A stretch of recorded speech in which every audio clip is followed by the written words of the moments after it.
Informasi terbaru bagi honorer tenaga teknis, guru, maupun tenaga kesehatan yang telah mendaftar seleksi PPPK maupun CPNS tahun 2023.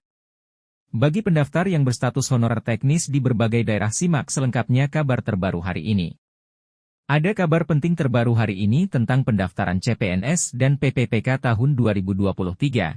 Simak selengkapnya video ini, jangan sampai gagal paham. Kabar honorer terbaru hari ini, pasca terbitnya Undang-Undang Nomor 20 Tahun 2023 tentang ASN, para honorer yang menunggu kepastian diangkat menjadi PPPK, masih harus menunggu PP Manajemen ASN. UU ASN 2023 mengamanatkan PP harus sudah terbit paling lama 6 bulan sejak UU dambaan jutaan honorer itu diundangkan. Saat ini, Kemenpan-RB mengebut untuk segera menuntaskan rancangan PP Manajemen ASN yang ditargetkan kelar akhir 2023. Dalam rangka penyusunan rancangan PP Manajemen ASN, Menpan-RB Azwar Anas dan BKN meminta masukan Komisi 2 DPR RI dalam forum rapat kerja yang digelar di Senayan pada Senin yang lalu.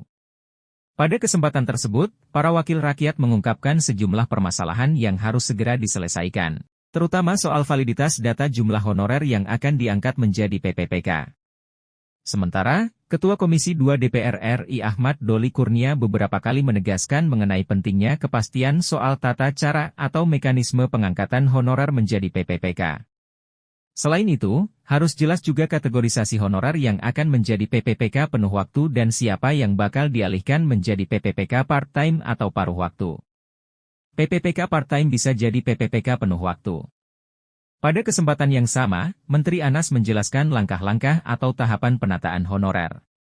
Pertama, melalui rekrutmen PPPK yang memberikan porsi 80% untuk pelamar dari jalur honorer, seperti dilakukan pada seleksi 2023.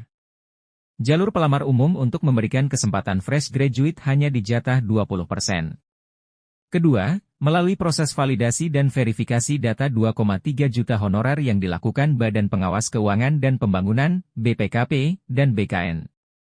Terhadap honorer atau non-ASN yang dinyatakan lolos validasi, maka dialihkan menjadi PPPK paruh waktu dan datanya dimasukkan ke dalam platform digital. Ketiga, jika ada kebutuhan dan anggaran maka PPPK paruh waktu akan diprioritaskan menjadi PPPK penuh waktu melalui pemeringkatan kinerja.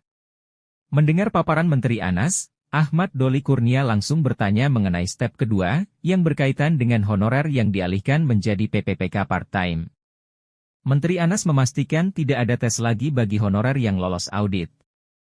PPPK part-time juga akan punya NIP. Sebelum sesi tanya-jawab, di awal raker tersebut Azwar Anas sudah menjelaskan alternatif metode pengangkatan honorer menjadi pegawai pemerintah dengan perjanjian kerja, PPPK. Menteri Anas menjelaskan bahwa tahapan pengangkatan tenaga honorer diawali dengan proses verifikasi dan validasi oleh Badan Pengawas Keuangan dan Pembangunan, BPKP, dan BKN. Lebih lanjut dijelaskan, terhadap honorer yang lolos audit, maka langsung diangkat menjadi PPPK paruh waktu atau PPPK part-time. Dalam hal pegawai non-ASN dimaksud lolos verifikasi dan validasi, maka status pegawai non-ASN dimaksud akan dialihkan menjadi PPPK yang akan bekerja secara paruh waktu, kata Mas Anas. Mantan Bupati Banyuwangi 2 periode itu mengatakan, alternatif lain yakni melakukan penetapan dan penyesuaian status honorer menjadi PPPK sesuai dengan kemampuan lembaga sebagai salah satu metode yang dapat dipergunakan. Mas Anas juga mengisyaratkan bahwa honorer yang akan diangkat menjadi PPPK penuh waktu tetap melalui tahapan seleksi, dengan mendapatkan afirmasi-afirmasi. Akan tetapi, bagi tenaga non-ASN yang bekerja penuh waktu dapat dilakukan seleksi dan diberikan afirmasi dan prioritas sesuai dengan usulan lembaga pada formasi yang dibutuhkan, kata Menteri Anas. Dia juga menegaskan bahwa PPPK part-time dan PPPK penuh waktu sama-sama akan mendapatkan nomor induk pegawai. Sekian yang dapat admin sampaikan, terima kasih dan semoga dapat bermanfaat bagi sahabat semuanya.